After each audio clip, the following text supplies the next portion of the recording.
portion of your precious time to join us tonight as we celebrate our National Day.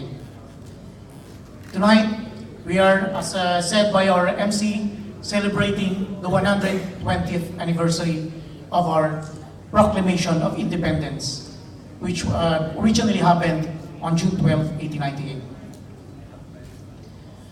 For us, it's an important event because it does not only mean our independence from colonial rule, but also our unification as a people. As I've said in the past, before the independence of the Republic of the Philippines, there was no such thing as the Philippines. There were many tribes, many ethnic groups, many regional groupings in the Philippines, and they were not united. It was through that act of independence that we forged our sense of community and we became one nation.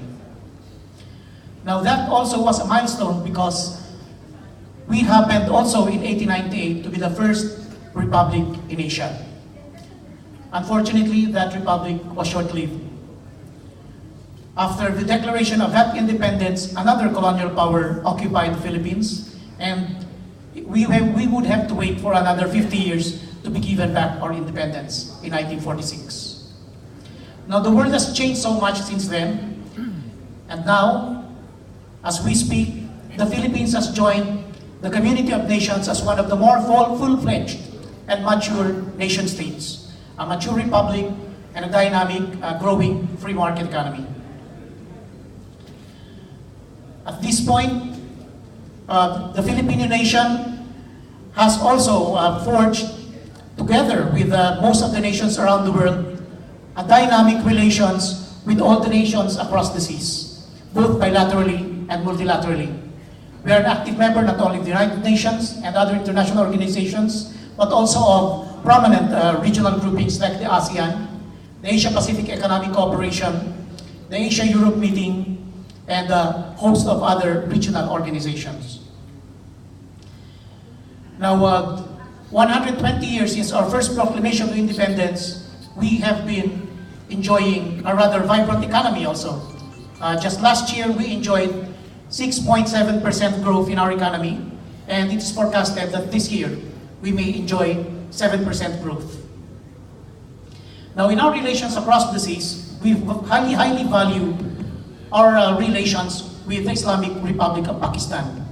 In fact, right after our independence, among the first countries with which we established relations was Pakistan in 1949, starting with a legation and a mission which was later elevated to an embassy.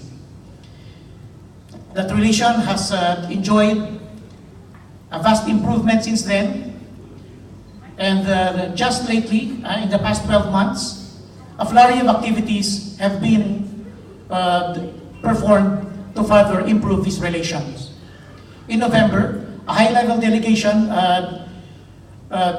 tasked the Philippine Embassy in Islamabad to forge a central banking agreement with Pakistan, for instance. In January, we had a full and comprehensive political consultations with Pakistan, and in February, we had the inauguration of our Joint Economic Commission to further increase our trade and investment relations. Other high delegations followed, including those ones of the National Police and the intelligence authorities. There were exchange of officials. But I think the most important, the most remarkable today is the fact that since 2015, the trade between Pakistan and the Philippines has increased by a whooping 215%, 250%, from merely 116 million in 2015 to 250 million nowadays. But of course, there's still room for improvement. Of course, there's still a room for improvement, and we are looking at opportunities of niche markets, especially in the areas of auto parts, machine parts, construction materials and cement, pharmaceuticals, and other products. Now that is the challenge for our two countries, but I'm confident that with the partnership that we are forging with the Pakistani people and with the Pakistani business community, we will also be able to forge a more optimistic prospects for our relations ahead. Thank you very much, and may you enjoy this wonderful evening.